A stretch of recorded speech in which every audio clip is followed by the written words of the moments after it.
महाराष्ट्रातील प्रत्येक बातमी सर्वात पहिल्यांदा तुमच्या मोबाईलवर पोहोचण्यासाठी द महाराष्ट्र न्यूज चॅनलला सबस्क्राईब करा।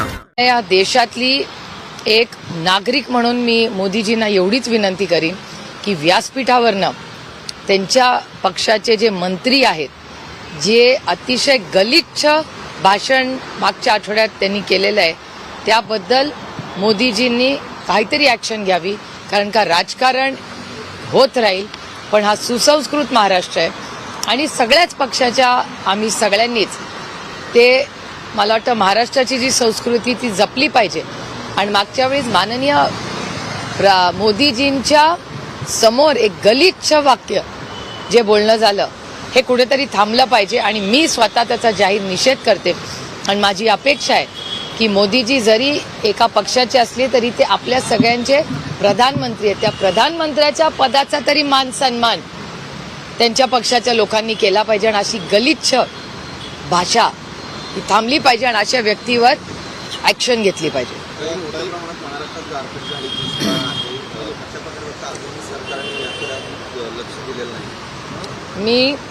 तुम्हीच माझ्याशी रेग्युलरली बोलता, जवळपास डिसेंबरपासून मी सातत्याने दुष्काळाची परिस्थिती आहे, शेतकरी अडचणीत आहे, मजूर सगळे अडचणीत आहेत, आमच्या आशा अंगणवाडी सेविका अडचणीत आहेत, हे सातत्याने बोलत आले। बारामती लोकसभा मतदारसंघाचं उदाहरण दिलं तर उजनी धरणात एक थेंब पाणी नाही आहे, नाझऱ्यात एक थेंब पाणी नाही आहे। आणि तुमच्याच चॅनलवर काल सांगण्यात आलं की 35% पाणी संपूर्ण महाराष्ट्रामध्ये असं आहे जे जेमतेम आपल्याला पुढचे 2-2.5 महिने पण पुरेल का नाही अशी गंभीर परिस्थिती असताना या ट्रिपल इंजिनच्या खोके सरकार हे अतिशय असंवेदनशील आहे।